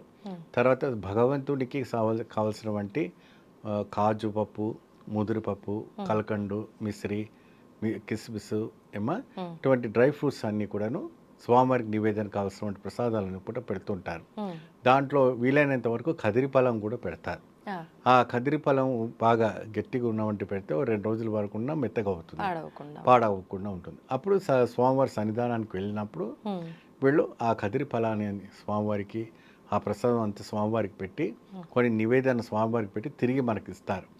అది ఏం చేయాలంటే మన ఇంటికి తీసుకొచ్చినవంటి ఇంకా కొద్దిగా యాడ్ చేసి మన చుట్టుముట్టు ఉన్నవంటి భక్తులకు అందరూ కూడా అది మహాప్రసాదంగా మనం ఇవ్వటం అనేది జరుగుతుంది. ముఖ్యమైన వంటిది స్వామికి ఇష్టమైన వంటిది కలబం. కలబం అంటే చందనం. ఆ చందనం చాలా సుగంధ పరిమళంగా ఉంటుంది. ఆ కలబము భస్మము చాలా ప్రాముఖ్యత. అది కూడా ముందు భాగంలోనే పెడతారు. స్వామివారికి కలబము వేసి ఆ చందనం కూడా వేసి అంటే అష్టాదళ అభిషేకం చేయాలి. మనం అక్కడికి వెళ్ళి అష్టాదళ అభిషేకం చేసి ఆ మిగిలిన వంటి ప్రసాదాలని కూడా మనకు స్వీకరించినప్పుడు అద్భుతమైన వంటి ఫలితం రావటం అనేది జరుగుతుంది. ఓకే. అయితే ఇడుములు కట్టుకున్న తర్వాత చాలామంది డైరెక్ట్గా శబరిమలై వెళ్లకుండా క్షేత్ర దర్శనాలన్నీ చేసుకుని ఆఖరణ అక్కడికి వెళ్తూ ఉంటారు. నిజంగా ఇలా అన్ని దర్శనాలు చేసుకున్న తర్వాత వెళ్ళటము, లేదంటే అక్కడ అయిపోయిన తర్వాత మళ్ళీ రిటర్న్లో వచ్చేటప్పుడు మిగతా ఆలయాలన్నీ దర్శించుకొని రావటము, ఇలాంటి ఒక ఆచారం ఉందంటారా, లేకపోతే ఎవరికి వారు అలా వెళ్తున్నారా? అమ్మ, ఇప్పుడు మనం ఇరుముడి ఎవరి కోసం కడుతున్నాము? అయ్యప్ప కోసం కదా. ముందు ఆ అయ్యప్పకేదా అది చేరాల. ఓకే. మీ తీర్థయాత్రలని తిరుగు ప్రయాణంలో పెట్టుకోవాలి. ముందు స్వామివారి కోసమే మనం ఇరుముడి కట్టాం కాబట్టి అది ఎవరికి ముందు చేరాలి? ఆయనకి. ఆయన నీకు ఎదురు చూస్తున్నారు. నా కోసం ఇరుముడి కట్టుకొని ఆ భక్తుడు వస్తున్నారు, ఆయన ఎదురు చూస్తున్నప్పుడు నువ్వు ఊరంతా తిరిగి నాకు చివరికి అక్కడ వస్తే అది యాత్ర కాదు. ఫస్ట్ శబరిమలకి వెళ్ళిపోవాలి. ఓకే. శబరిమలకి ఫస్ట్కి వెళ్ళి ఇది ఇతిహాస పురాణ సత్యం. ఇది ఈ మధ్య కాలంలో తీర్థయాత్రలు మీకు 10 తీర్థయాత్రలు పెడతాము, 100 తీర్థయాత్రలు పెడతాము, వాళ్ళని ఎక్కి దింపి వాంతులు విరోచనాలు ఎన్నో రకమైన ఇబ్బంది పడుతున్నారు. అది యాత్ర కాదు. మీరు శబరిమలకి వెళ్ళండి. ముందుగా శబరిమలకి వెళ్ళి స్వామివారికి నయాభిషేకం చేసి చక్కగా తిరిగి ప్రయాణంలో మధురై వెళ్తారా, రామేశ్వరం వెళ్తారా, కంచి వెళ్తారా, కుంభకోణం వెళ్తారా, శ్రీరంగం వెళ్తారా, తిరుపతికి వెళ్తారా, అలా చెయ్యాలా ఖచ్చితంగా? తీర్థయాత్ర అంటే ఎప్పుడైతే కూడాను మీరు మీ శరీరం మోక్షప్రదాయంగా ఇచ్చిన తర్వాత పుణ్యక్షేత్ర తీర్థయాత్ర చేసుకుంటే సులభమైన వంటి ఒక యోగదాయకం కల్పిస్తుందండి. అది వాస్తవం, చాలా వరకు సత్యం. పోతే మాల ఎక్కడైతే మీరు వేశారో మాల విసర్జన కూడా అక్కడే చేయాలి.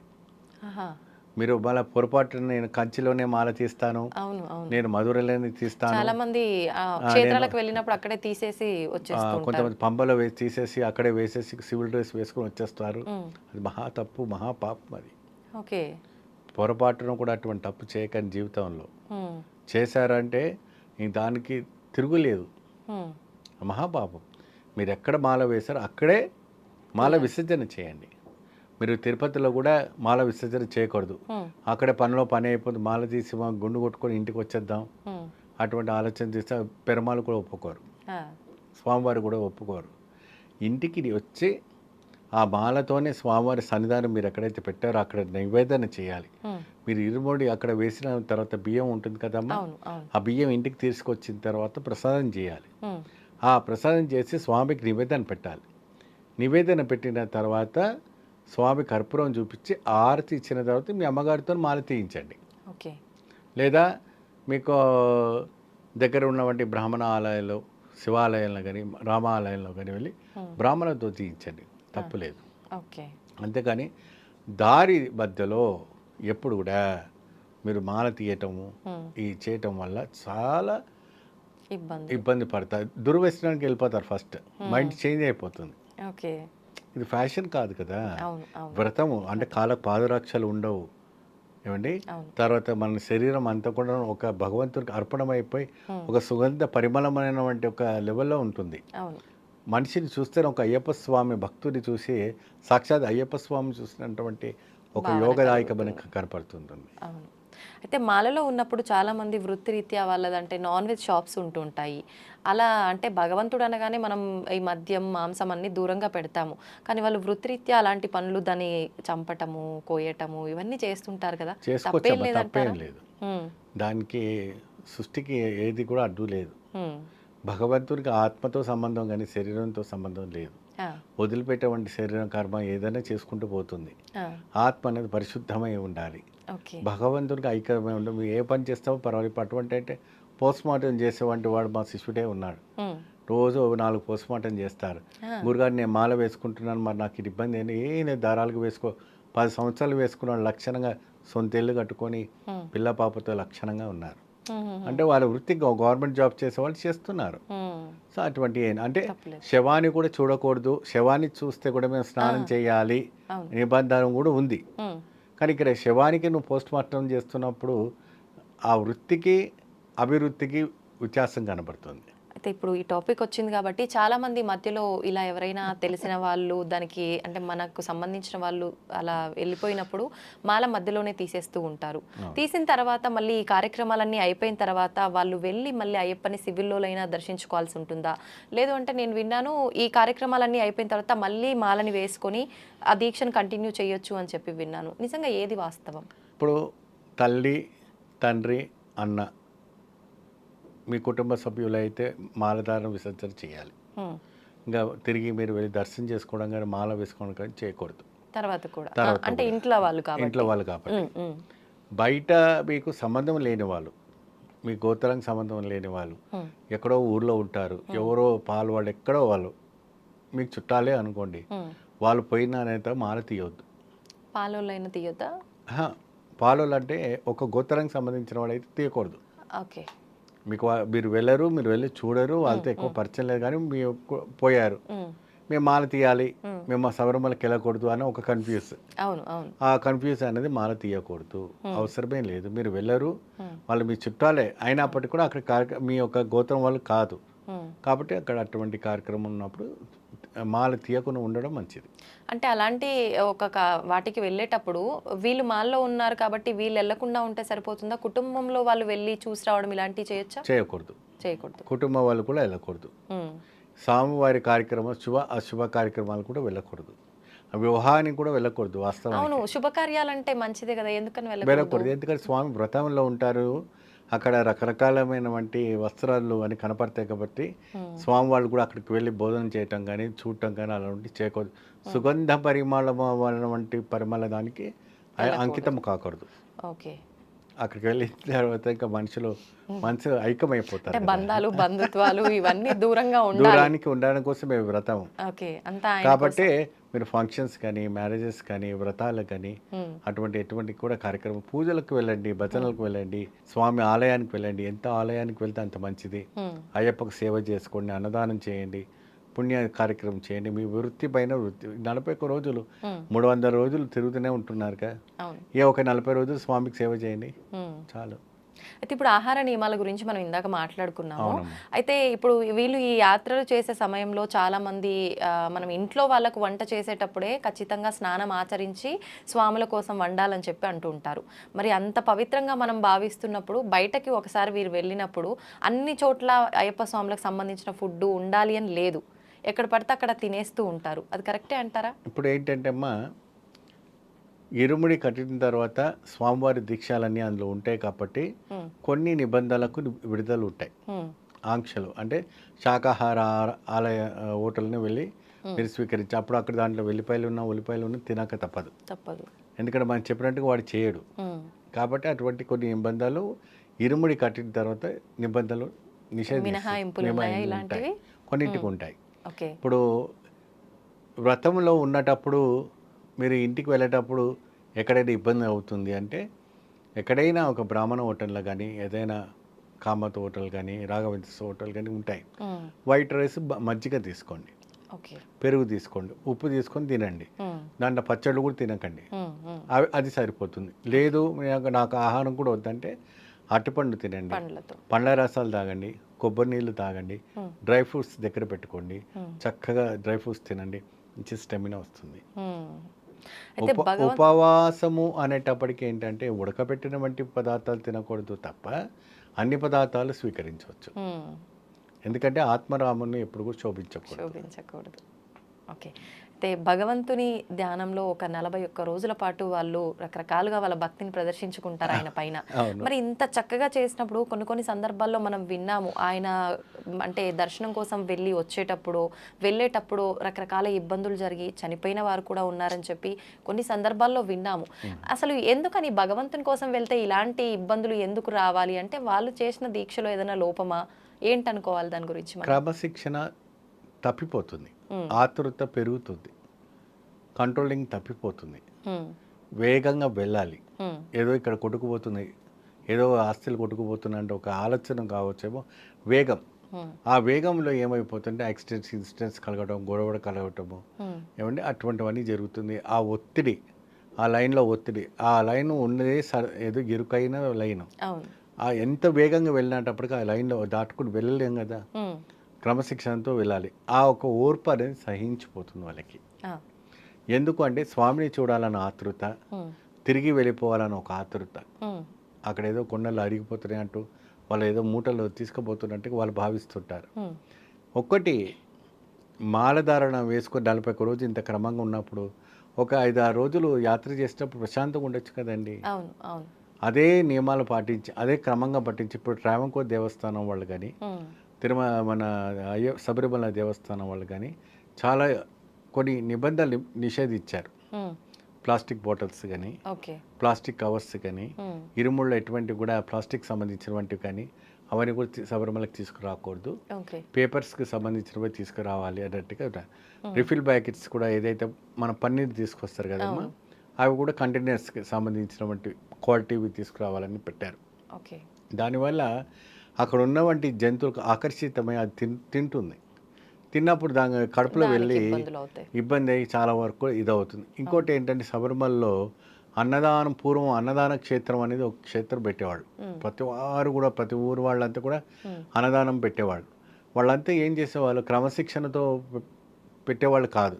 ఎవరు పడితే వాళ్ళు చేయటం, వండిపోయింది పాడిపోయింది అవన్నీ కూడా ఒక దగ్గర గుమ్మరిస్తే అక్కడ ఏనుగులు వచ్చి తినేసి ఆ పాడైపోయినవంటే సెప్టిక్ అయిపోయి చెడిపోతుంది. అది మహాపాపం. అందుకే ట్రావెన్కోర్ దేవస్థానం ఏం చేసిందంటే పంబ నుంచి సన్నిధానం వరకు ఎటువంటి కూడా ఎవరు అన్నదానం చేయకూడదు. మీరు ఏది ఉన్నా ఒక 35 కిలోమీటర్స్ దూరాన్ని చేసుకోవాలి. అంతేకాని దాని లోపల ప్రెమిస్లో చేయకూడదు అనేసి ట్రావెన్కోర్ దేవస్థానం వాళ్ళు చేశారు. మీరు అప్పుడే క్రమశిక్షణతో నియమంగా పాటిస్తే వాళ్ళు ఈ యొక్క పరిస్థితి వచ్చేది కాదు. ఏమండి, ఇప్పుడు కేరళ గవర్నమెంట్ శబరిమల వాళ్ళు కూడా అక్కడ అన్నదాన కార్యక్రమం దేవస్థానం బోర్డు ఉంది. చక్కగా ఓ పప్పు ఓ కూర ఓ చారు పెడుతున్నారు, తింటున్నారు, వస్తున్నారు. మన ఎటైతే వెగునాంబ క్షేత్రం ఉందో తిరుపతిలో అదే టైపుగా అన్నప్రసన్నదేవి ఆలయం కూడా ఉంది. అక్కడ కూడా అన్నదానం అవుతాయి. ఓకే.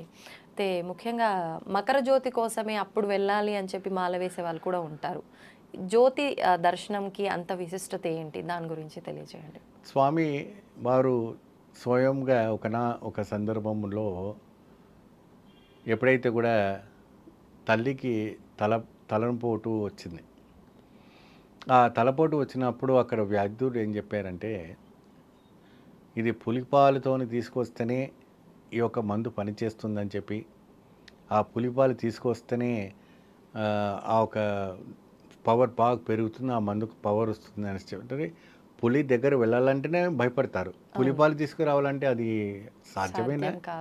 దానికోసం పందలరాజు ఏం చేశారంటే, పాండ్య దేశం అనేవాళ్ళు అప్పట్లో కూడా పాండ్య దేశం మొత్తం మధురై నుంచి అంతా కూడా శబరిమల అంతా కూడా పాండ్య దేశము, స్వామివారి ఒక పందల రాజ్యమే ఉండేది.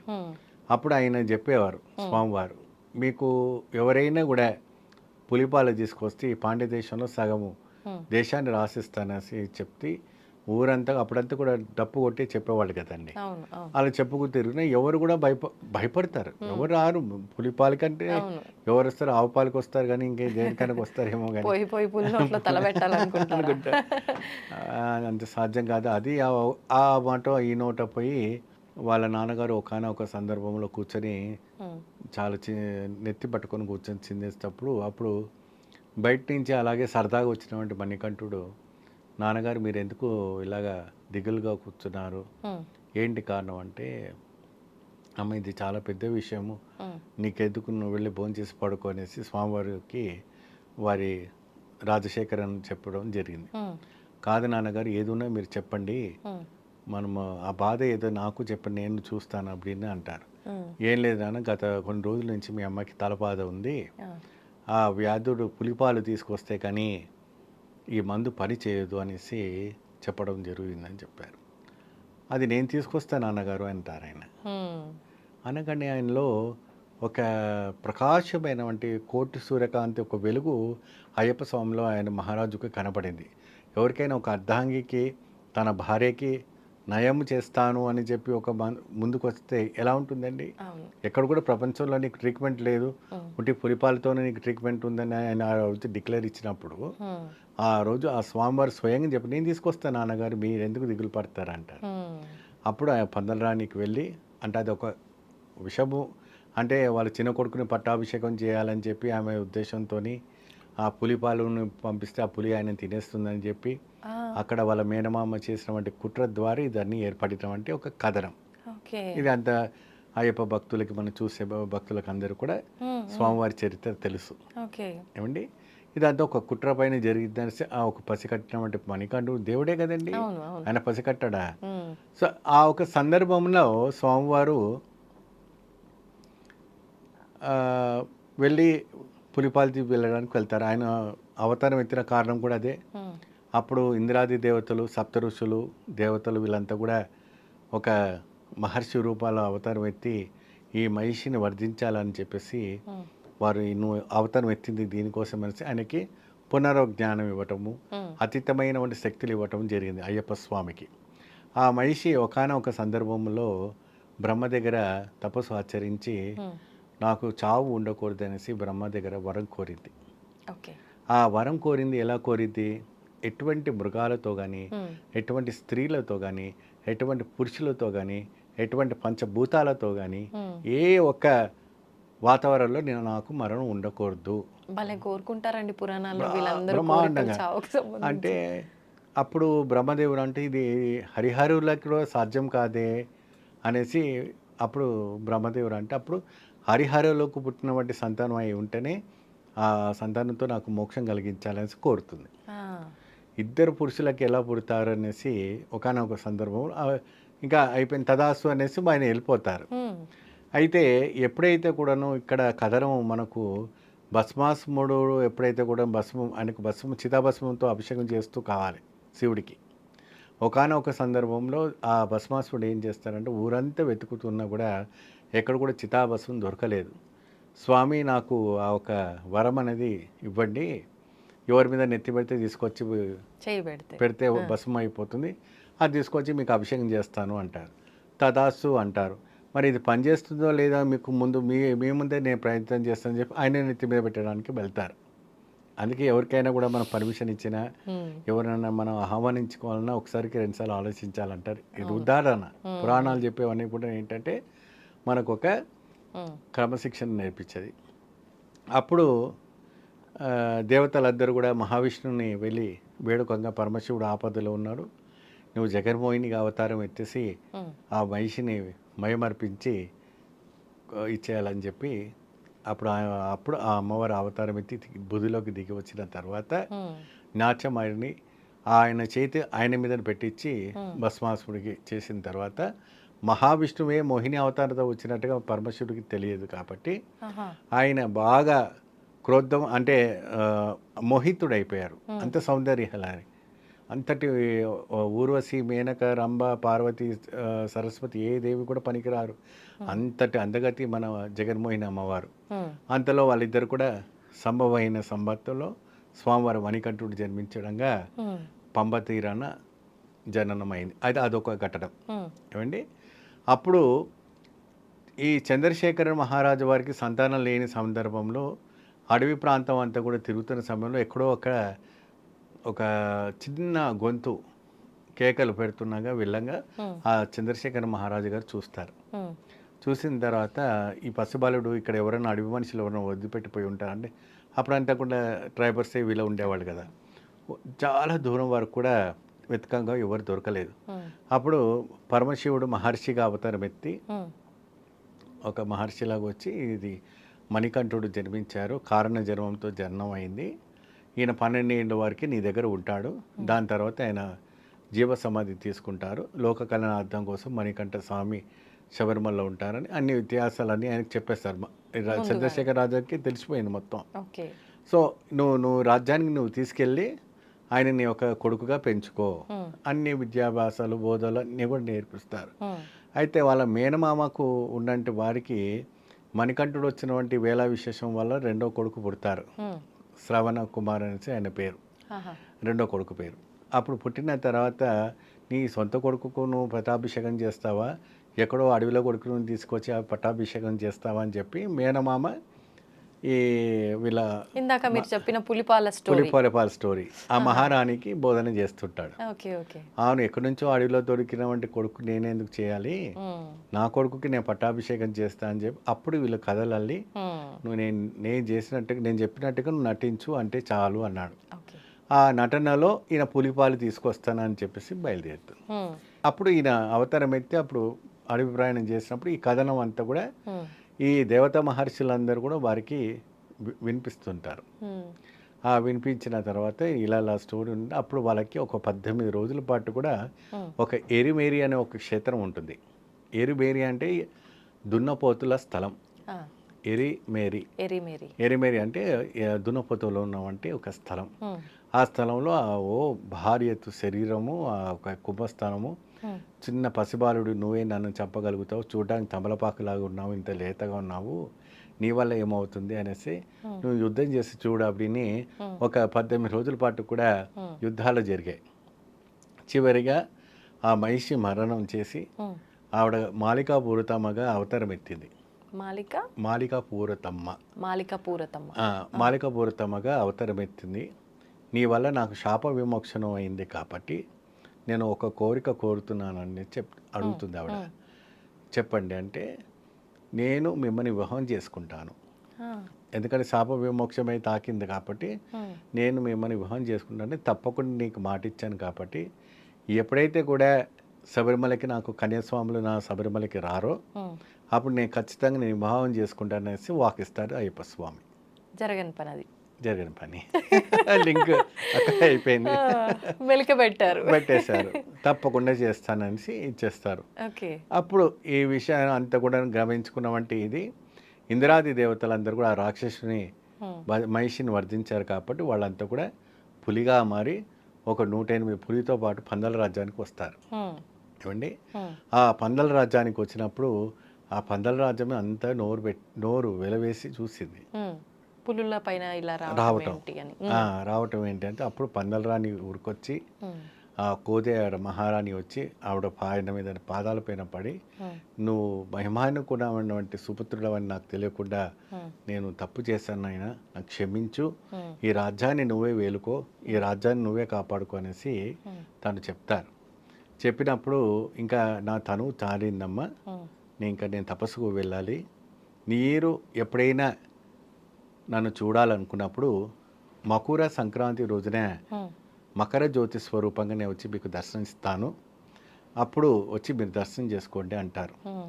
అప్పుడు ఈ రాజశేఖరన్ మహారాజు గారు ఏమంటారంటే, నాన్న నేను నీకు చేసినటువంటి తిరువాభరణాలన్నీ ఉన్నాయి, నువ్వు మహారాజు అయిపోయి పట్టాభిషేకం అయిపోయి నువ్వు చూడాలని ఆనందంతో చేసినటువంటి తిరువాభరణం అంతా ఉంది, ఇవంతా నువ్వు వేసుకుంటావని నేను ఆశిస్తున్నానంటే, నువ్వు ఎప్పుడైనా కూడా మకర సంక్రాంతి రోజున తిరువాభరణం తీసుకొచ్చి నా విగ్రహానికి అన్ని అలంకరించండి, జ్యోతి స్వరూపంగా నేను మీకు దర్శిస్తాను. ఇప్పటికి కూడా ప్రతి సంవత్సరం కూడా తిరువాభరణం పత్తనదిట్ట జిల్లా నుంచి పాదయాత్రతో శబరిమలకి పెద్దపాదం నుంచి వెళ్ళి స్వామికి తిరువాభరణం వేస్తుంది. దానికి పైన 2 గరుడ కావాలి, ఒక సూక్ష్మ రూపంగా 2 పాములు కావాలిగా ఉంటాయి. ఇప్పటికి కూడా పాములు ఎవరికి కనపడదు, చాలా పెద్ద పాములు తిరుగుతాయి, దాని పెట్టె చుట్టే తిరుగుతూ ఉంటుంది అంటారు. గరుడల్లో మాత్రం 2 కనబడుతుంటాయి. ఏమండి, అప్పుడు స్వామివారికి సాయంత్రం 6:45 తిరువాభరణాలంతా అలంకరణ చేసి తలుపులు కడుపు తెలిసిన తర్వాత జ్యోతి స్వరూపంగా దర్శిస్తారు. అప్పుడు అక్కడ ఇప్పుడు కూడా పందలరాజ వంశీకులైనటువంటి సుపుత్రులు అక్కడ వస్తారు. వచ్చి ఆ పట్టు వస్త్రాలు స్వామివారికి అర్పణం చేసి ఆ జ్యోతి దర్శనం చేసుకున్న తర్వాత అప్పుడు ఆయన మోక్షం అవుతారు. కార్తీక మాసంలో మొదలైనటువంటి ఒక వ్రతము మకర జ్యోతి వరకు ముగిస్తుంది. అది తర్వాత ఉపశాంతి కోసము కురుది పూజ చేస్తారు. తర్వాత పదునెట్టాంబడికి ఇంతమంది వేల మంది లక్షల కోట్ల మంది ఎక్కారు కాబట్టి వారికి శాంతి పూజ చేస్తారు. అది 18 క్లోజ్ చేసి దాదాపు క్లోజ్ అయిపోతుంది. ఇప్పుడు మాల ఒకసారి తీసిన తర్వాత ఆ మాలని ఏం చేయాలండి? మళ్ళీ మీరు దాన్ని కొంతమంది బంగారులో చేసుకుంటారు, కొంతమంది వెండిలో చేసుకుంటారు, కొంతమంది కానీ తులసికి ప్రాముఖ్యత చాలా ఉంటుంది. తులసి మాలక తులసికే చందనపు మాల, రుద్రాక్షమాల, వైజయంతిమాల, అనేక రకాలమైన స్ఫటికమాల, ఎన్నో వందల మాలలు ఉన్నాయి. ఏమండి ఈ మధ్య కాలంలో ఇంకేదో మాల వచ్చేసింది, కరంగరి మాల. ఈ మధ్య కొత్త కాలంలో వింటున్నాం మేము. ఈ 40 ఏళ్ళని ఇళ్ళలేని మాల కొత్తగా వింటున్నాం. అయితే ఇంకా రానున్న రోజు ఇంకెన్ని మాలలు వస్తాయి మనకు తెలియదు, అప్డేట్ అవుతుంది కదండి. కాబట్టి అన్నిటికైనా శ్రేష్టం, అన్నిటికైనటువంటి సుత్తం, అన్నిటికైనటువంటి పవర్ఫుల్, ఎప్పటికీ ఎల్లప్పుడు కూడాను 916గా ఉండేది ఏంటి అంటే తులసి. ఆ తులసి మాలద అయ్యప్ప స్వామికి క్షేత్రం.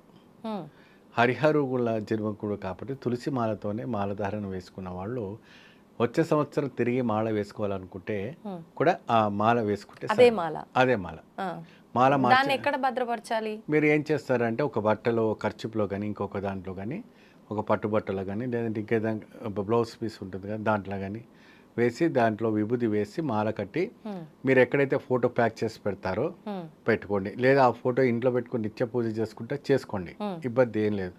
మేము మాంసం తింటాం, మా మద్యం తాగుతాం, అది చేస్తాం, ఇది చేస్తాం అంటే కూడా చేసుకోండి, ఇబ్బంది ఏం లేదు.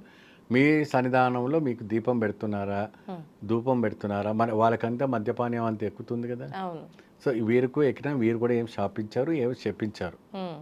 వ్రత నియమాలు అన్నప్పటికే ఇదిగా ఉంటుంది కాబట్టి చాలా జాగ్రత్తగా ఉంటుంది. ఉగ్రదేవతలు అనేది ఇంట్లో పెట్టకూడదు. భద్రకాళిలు, వీరభద్రుడు అటువంటి పెట్టుకున్నప్పుడంతా చాలా జాగ్రత్త ఉండాలి. వీరంతా శాంత స్వరూపుల గణపతి, కార్తికేయ స్వామి, సుబ్రహ్మణ్యేశ్వర స్వామి వారు ఉంటారు కాబట్టి చక్కగా స్వామివారి ఒకరి ఇంట్లో నిత్యం 360 రోజుల పాటు కూడా చేసుకున్న మంచి ఫలితం లభిస్తుంది. మాల జాగ్రత్త పట్టడం అనేటప్పటికీ మీరు ఆ జాగ్రత్తగా మీరు ఆ ఫోటో తీసి మడత పెట్టి పెట్టుకోవాలి. మీకు భయం ఉంటే మడత పెట్టి ట్రంక్ పెట్టెలో పెట్టి బాగా పైన పెట్టేసుకోండి చాలు. పోతే యాత్ర ప్రారంభం ఇలా జరుగుతుంది. యాత్ర ప్రారంభం ఇరుముడి తీసుకొని ముందుగా కన్యాస్వామిని తీసుకొని ఎరిమేరికి వెళ్ళాలి. ఎరిమేరిలో పేటె తులి ఆడతారు. పేటె తులి అంటే ఏంటి? ఎప్పుడైతే కూడాను మహిషిని మర్దించిన తర్వాత అక్కడ ఉన్నటువంటి ట్రైబర్స్ అంతా కూడాను ఒక వేషధారణ, అంటే కొయ్యవాళ్ళు ఎట్లా వేషం వేసుకుంటారు, మొత్తం రంగులు పూసుకొని అంత నెమిలికలు అవన్నీ మొత్తం పిట్టలోలాగా తయారవుతారు. అంటే ఆ ట్రైబర్స్ టైప్. ఇప్పుడు కూడా అదే విధానంగా ట్రైబర్స్ టైప్ అని చేసి అక్కడ ఒక వావర్ స్వామి క్షేత్రం అని ఉంటుంది. అంటే అది ఒక కథనం ఉంది. ఆ కథనం మనం తర్వాత ఎప్పుడైనా మాట్లాడుకోవచ్చు. అయితే అక్కడ ఆ స్వామిని చూసుకొని అక్కడ పేటే రాజా అని ఒక స్వామి అయ్యప్ప ఉంటారు. ఎప్పుడైతే కూడాను మహిషిని వర్జించిన తర్వాత పేటే రాజాగా అవతారం ఎత్తి కూర్చుంటారు ఆయనను చూసుకొని ఇక్కడ పూర్ణ పుష్కలాంబ అంటే అయ్యప్ప స్వామి ముందు జన్మమైనటువంటి పూర్ణ పుష్కలాంబ టెంపుల్ ఒకటి ఉంటుంది.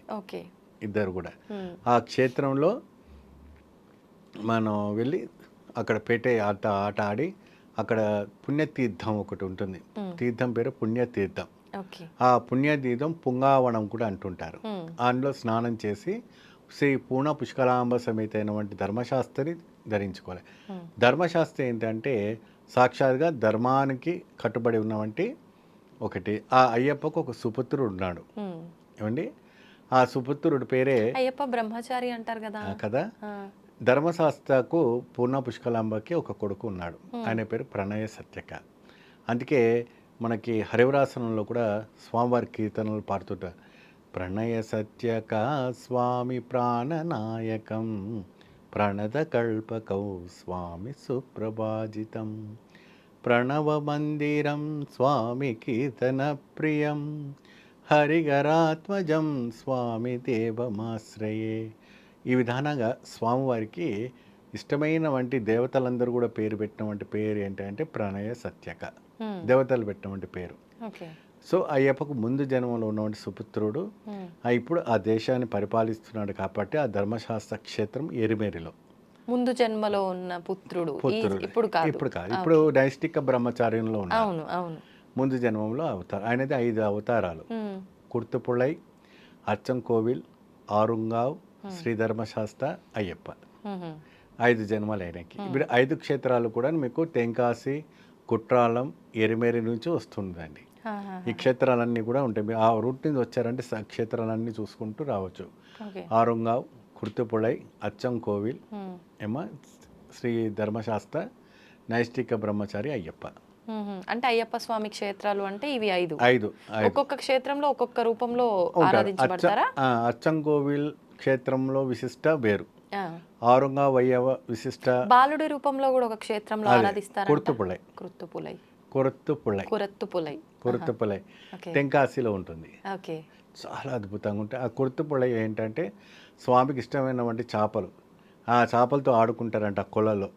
ఆ చేపలకి అంతా కూడా 3 నామాలతో పాటు కొన్ని లక్షల చేపలు మీకు కనపడుతుంటాయి. అక్కడ వచ్చేసి వెరి పొడి అని వేస్తారు. వెరి పొడి అంటే వెడిబాట్ అంటారు. పొడి అంటే ఏంటి, మా మున్మురాలు ఉంటాయి కదండి, ఆ మున్మురాలు వేస్తారు, దాన్ని వెడిబాట్ అంటారు. వెడిబాట్ అంటే మన ఒక మొక్కుబడిని స్వామికి అక్కడ వేయటం వల్ల ఆ ఒక్క స్వీకరిస్తాయి. అవన్నీ కూడా చాలా విశేషమైనటువంటి క్షేత్రాలు. చెప్పుకుంటూ పోతే రోజంతా స్వామివారి గురించి చెప్పుకోవచ్చు. చాలా ఉన్నాయి, చాలా చరిత్ర ఉంది, చాలా అద్భుతంగా ఉంది. మరి శరంగుత్తి గురించి ఉంది. ఇట్లా పెద్ద పాదంలో వెళ్ళేటువంటి స్వాములకు అందరు కూడా ఎరిమేరి, పేరుతోడు, కాళీగట్టి, అళుదై, అళుద మేడు, ఏమా తర్వాత కరిమలం తోడు, కరిమల ఏట్రం, కరిమల కరపస్వామి, ఇంజిపారెమళ, ముక్కుళి గ్రామదేవత, ముక్కుళి తవలమ్మ, ముక్కుళి భగవతి క్షేత్రం. ఆమె వచ్చేసి ఆ ఒక 5 కొండలకి గ్రామదేవత. ఏమండి ఆ ఒక భగవతి క్షేత్రం ఉంటుంది. పెరియానవట్టం అంటే పెద్ద ఏనుగులు నడమాడుతున్నటువంటి స్థలాన్ని పెరియానవట్టం అంటారు. పెరియానవట్టం అంటే తెలుగు మలయాళంలో పెద్ద ఏనుగు తిరిగే స్థలం, దాన్ని పెరియానవట్టం అంటారు. దాని తర్వాత పంబా సన్నిధానం, కన్నిముళ్ళ గణపతి అంటే ఇక్కడ సిద్ధి బుద్ధితో ఉండరు ఆయన, కన్నిముళ్ళ గణపతితో ఉంటాడు, అంటే కన్యగా ఉంటారు ఆయన. కాబట్టి కన్నిముళ్ళ గణపతిగా మనకు దర్శనిస్తుంది. ఆ దర్శనం చేసే సమయంలో అక్కడ వివాహం కానివంటి వాళ్ళకి కానీ, ఎవరికైనా సంతానం లేనివంటి వాళ్ళకి కానీ, ఎవరికైనా బాలారిష్ట దోషం ఉన్న వాళ్ళకి కానీ, ఇంకా ఇతర సమస్యలు బాధపడుతున్న వానికి, చర్మ వ్యాధి ఉన్నవంటి ఏదైనా కావచ్చు సమస్యలు, ఆ గణపతి సిద్ధీశ్వరు అన్నీ కూడా పటాచలం చేస్తారు. అక్కడ ఆంజనేయ స్వామి వారు స్వయంభుగా శ్రీరామవారి వారి పాదాలకు దర్శనం చేసుకోవడానికి వచ్చిన స్థలం కూడా పుణ్యస్థలం ఒకటి ఉంది ఆంజనేయ స్వామిది. దాని తర్వాత మీకు అప్పాచి మేడు, తర్వాత అప్పాచి తులి, శ్రీరామ పాదం, శబరి పీఠం, శరణ్ గుత్తి స్వామి సన్నిధానం. ఆ స్వామి సన్నిధానం తర్వాత అగ్నిగుండం, పదునెట్టాంబడి, మాలిహైపురతమ్మ టెంపుల్, భస్మాకులం. ఈ క్షేత్రాలన్నీ కూడా పుణ్యక్షేత్రాలు. ఇవన్నీ కంపల్సరీ చూసి రావాలి. ఏదో అప్పటికే వెళ్ళిపోయాము, అప్పుడే బంగారు మెట్లు ఎక్కాము, ఏదో స్వామివారిని చూసుకొని వచ్చేస్తాం అన్నట్టు చేయకూడదు. ఇవన్నీ దగ్గరగానే ఉంటాయి, ఒక 5-6 కిలోమీటర్స్ దూరం ఉంటాయి. మొత్తం ఒక 46 కిలోమీటర్ ఉంటాయి ఇవన్నీ. 46 కిలోమీటర్స్లో చూడాలి. సన్నిధానంలో వచ్చేసి మీకు అన్నీ కూడా దగ్గర ఉంటాయి. బాలికాపురిత అమ్మవారు వచ్చేసి ఒక 3 కిలోమీటర్స్ ఉంటుంది. భస్మాకులం ఉంటుంది. ఏమంటే భస్మాకులంలో స్నానం చేసి తడిగుడ్డతో తెల్లారుజామున ఆ స్వామి ఒక ఆలయంలో అంగ ప్రదక్షిణ చేయాలి. అప్పుడు చాలా పవిత్రమైనటువంటి యోగదాయకం వస్తుంది. ఈ కాలంలో ఎవరు చేయట్లేదు, టైం ఉండట్లేదు వాళ్ళకి, బిజీ షెడ్యూల్, ఫ్లైట్ బుక్ అయిపోయింది, టైం వెళ్ళిపోవాలి అన్న టైంకి వస్తున్నా కానీ స్వామి మీద భక్తితో రావట్లేదు. భక్తితో వస్తే అది వేరే విషయం. భక్తి అన్నది ఇక్కడ చూపిస్తున్నారు, అక్కడ చూపించట్లేదు. సంతోషం అండి, చాలా చక్కగా వివరించారు. నిజంగా అంటే దీక్ష అనగానే చాలా మందిలో చాలా సందేహాలు ఉంటాయి. ఈ వీడియోతో సందేహాలన్నీ కూడా క్లియర్ అయిపోయాయి. అదేవిధంగా అయ్యప్ప స్వామికి సంబంధించి కూడా చాలా చక్కగా వివరించారు, ఆయనకు సంబంధించిన స్టోరీస్ కూడా. అయ్యప్ప సేవకుని కాబట్టి స్వామి శరణం.